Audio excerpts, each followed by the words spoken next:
Israel, a name that carries covenant, consequence, and a call that still echoes through generations.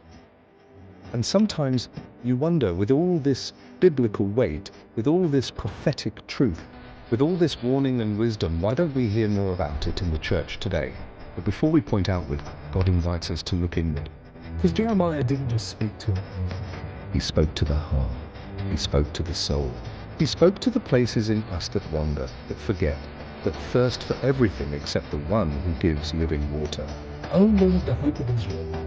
Jeremiah 17:13 hope. Not politics, not power. Not tradition. The kind of hope that exposes every false well we've been drinking from. The kind of hope that reveals so easily we forsake the fountain for the dust. Jeremiah said, "All that forsake thee shall be ashamed." Because when you walk away from the source, you end up empty. When you leave the living water, you end up dry. When you depart from the Lord, your name gets written in the earth, temporary, erasable, forgotten by the wind. But then comes the cry, raw, honest, desperate. Heal me. O Lord, and I shall be healed.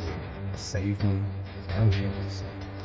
Jeremiah 17:14. This is the heartbeat of Israel.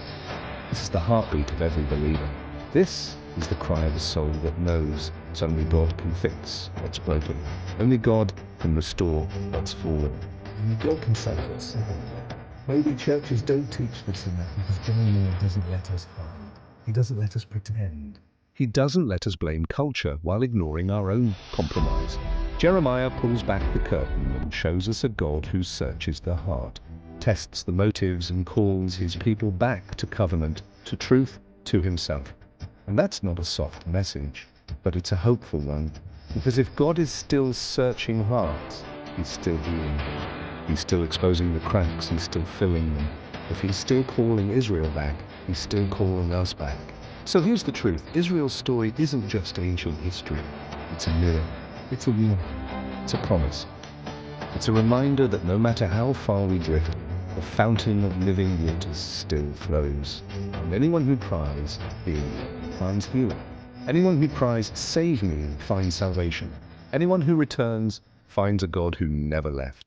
Because the hope of Israel is still the hope of the world. And the hope of the world is still reaching for you.